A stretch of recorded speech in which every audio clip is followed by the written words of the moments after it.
So Jon Wilner over at the Mercury News had a really interesting piece talking about the Big Ten and the SEC and how the Big Ten is poised to actually go past the SEC or be in a better situation financially. Now, with the House settlement, if all of this stuff sticks and there are regulations and caps on the money that is flowing around and driving college sports, this argument becomes, I think, slightly less effective because you have a more level playing field. If the Big Ten has the ability, and John makes some very good points, if they have the ability to pull away from the SEC financially, well, in an unregulated world of finances, yeah, that's a significant advantage.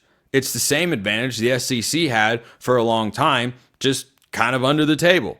Not saying other schools didn't, but I mean, we all know. Everybody that has, the ability to speak at least somewhat authoritatively on this sort of stuff has said, yeah, no, the SEC was paying people. I don't think I'm breaking any news there. I think we all knew. But the SEC, I think, was doing it more than a lot of the other conferences were. And that was I don't begrudge them for doing that, by the way. I really don't.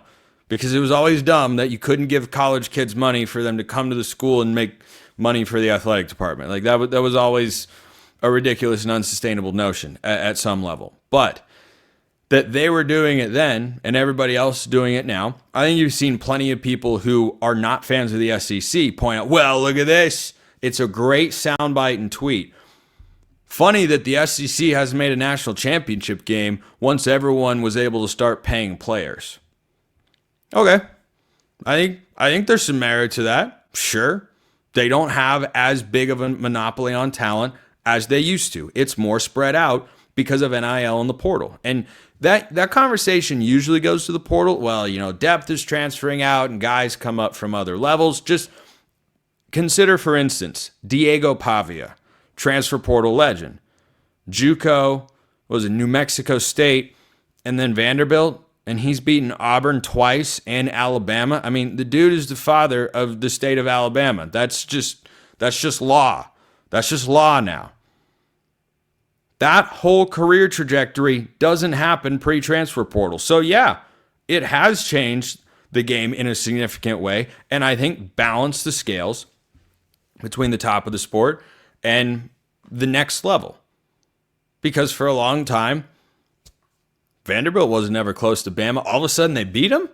Yeah, sure. It's year one of a new coaching staff, and that can have some hiccups and some bumps in the road. But Vanderbilt, come on now. Come on. What were they, 22.5-point underdogs in that particular game? That was the easiest spread pick I gave out on the show last year, by the way. But anyway, I digress. That sort of thing doesn't happen in the old world of college football. Nowadays, it does. But one thing I do push back on when these conversations come up about the SEC and paying players and now everybody can do it.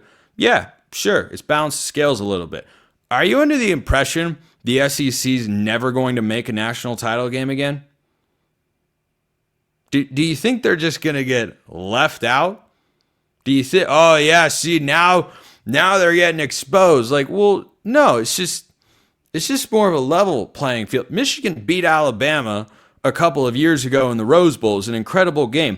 Alabama was a 4th and 2 stop away from going to the national championship game and probably beating Washington. It's not like they've been super far away. Just because they're not able to have their champion be simply better automatically than everybody else doesn't mean they aren't getting back there one day. But the argument that Wilner makes, and I think he makes a lot of really good points, is that the Big Ten has a more lucrative donor base, if that's how you want to phrase it, to tap into. Basically, the cities where Big Ten schools are located are among the wealthiest with the most money in the country.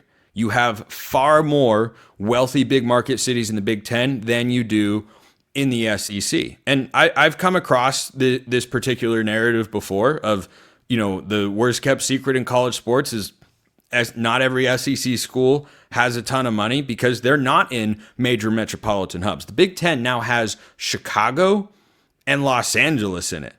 There is indeed a lot of money in those places. Does all that money automatically come from the Big Ten schools in the area? No, not necessarily. Even if you have famous graduates or wealthy graduates that could give a bunch of money to the schools, there's a guy, I forget his name. I think he's the CEO of NVIDIA or something.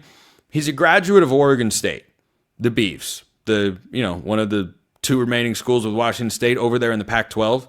For those who forgot that whole thing happened, I certainly didn't. But this guy has been discussed for a while as a potential mega, but he's not. He's not Oregon State's Phil Knight. Oregon has their Phil Knight because it's Phil Knight, of course. But why doesn't Oregon State have this guy? So that was, I think, a presumption that I wanted to push back on from Wilner's article, that yeah, the money's there. Sure, there's some potential. Not everybody who graduates from a school is a big sports fan, which is crazy to me. Doesn't make a whole heck of a lot of sense. But I want to get back to the football point of this. I don't think until this year passes, we can declaratively say the SEC has a Big Ten problem. Because 2 years, Ohio State was really good. And yeah, they rolled through Tennessee. They beat Texas, who were the SEC runners-up. And, Georgia was not as impressive against Notre Dame as you would have liked. They would have been perhaps better at their quarterback. I think they still probably lose the game, even if Carson Beck starts. I think Gunnar Stockton was the problem in that playoff game.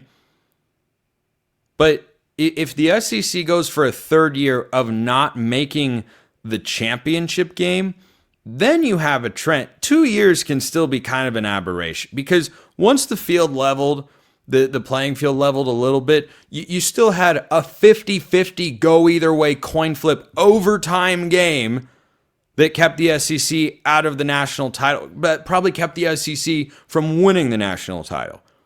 This past year, I think, was more of an indictment and gave a lot more fodder to the hardcore anti-SEC crowd. Because, yeah, Texas was competitive with Ohio State. I felt like Ohio State was the better team. And Notre Dame did to Georgia what nobody does to Georgia. They out-physicaled them. That doesn't happen to the Bulldogs. It's Kirby Smart we're talking about. And yet it happened. And Georgia wasn't able to run the ball consistently. That's not something we used to say. Well, now it is.